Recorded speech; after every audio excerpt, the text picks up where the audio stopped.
Hello guys, welcome to part 2 of our personality video. Within this video we're going to talk about different other theories of how the personality is made.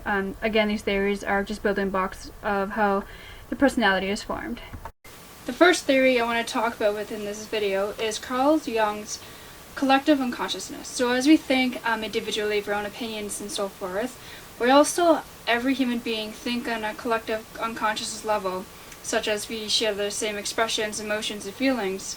So for example, every culture sees the villain as like the same characteristics in every superhero movie, such as the bad guy wants to take over the world and so forth. It's like also we see bullies the same way. We see bullies as mean and nasty to the other kids, stealing lunch money.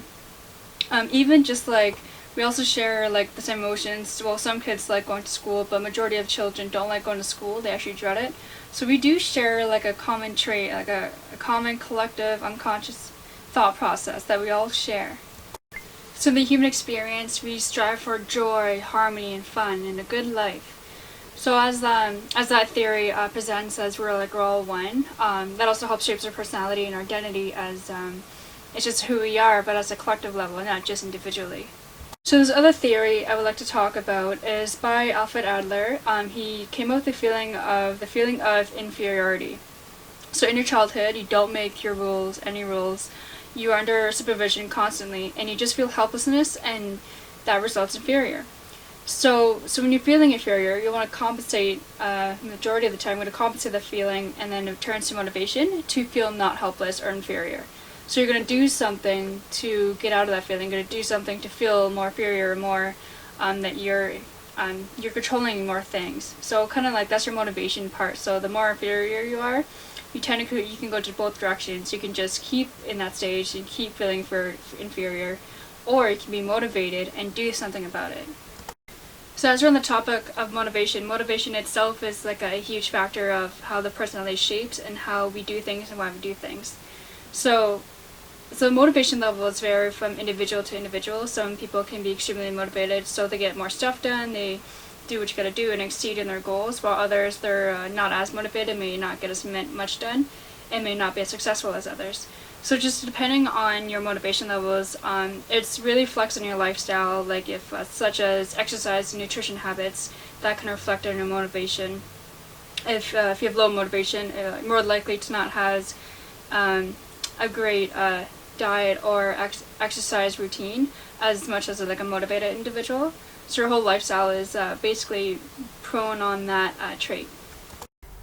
So another theory I want to talk about is the 5-factor theory that was discovered and created by psychologist Isaac.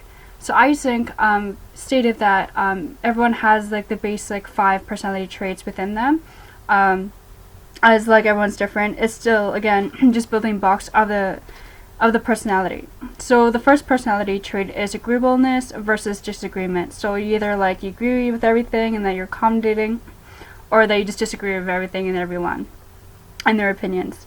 The second one is introversion and then versus extroversion. So introversion, you're more like stay at home, you're more internal, like you don't want to socialize as much. Where extrovert, you're more sociable, you're more like excited about everything.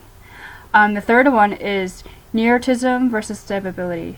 So neuroticism is a trait where you're always worried or overthinking a lot, versus stability where you're cool, calm, and collected-minded, where you're not always anxious or you're not anxious or worried about anything.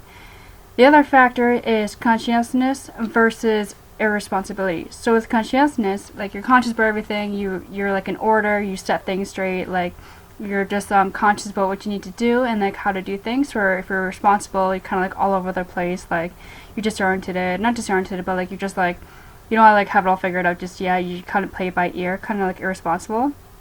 The fifth one is openness versus unimaginative. So when you're unimaginative, are closed-minded, like other opinions, they don't like enter you. They just like it's like you don't like them. You just only into your own beliefs and opinions and no one else's. Where openness is when you listen to other ideas. Like you don't have to always agree with them, but you're just open to them. You actually listen to them and you're like, oh, okay, that's pretty cool. You're just open to the idea. So as I talked about many types of theories within these past 2 videos, I also want to talk about theories of how the childhood makes the personality. So Sigmund Freud, he actually claims or claim that the childhood is the only section of your life, the only part of your life that creates your personality. He didn't include the adulthood creating a personality. So as that theory has been challenged, because within your adulthood you do change perspectives, you do change your personality, there are certain parts of in your childhood it is a great foundation of your personality. For example, if you have trauma or like a rough upbringing, that can definitely shape your personality and how you react to things. But when you react to things, you can not easily, but you can work on them throughout adulthood and change that aspect and change that way how you think and why you think. So your whole personality can change through your whole life. You can manipulate it, you can work with it. So just keep in mind that your personality is not just from your childhood. You can always change it throughout life. So with everything that I just said in the past 2 videos, that is not who you are. That is just the personality. The personality is not you. Your personality is just your conditioned mind through human conditioning from birth all the way to the end of death, and just expressed DNA, which means that is not who you are. So who are you really? That is a new topic for a new video. Thank you guys so much for watching. I hope to see you guys next time.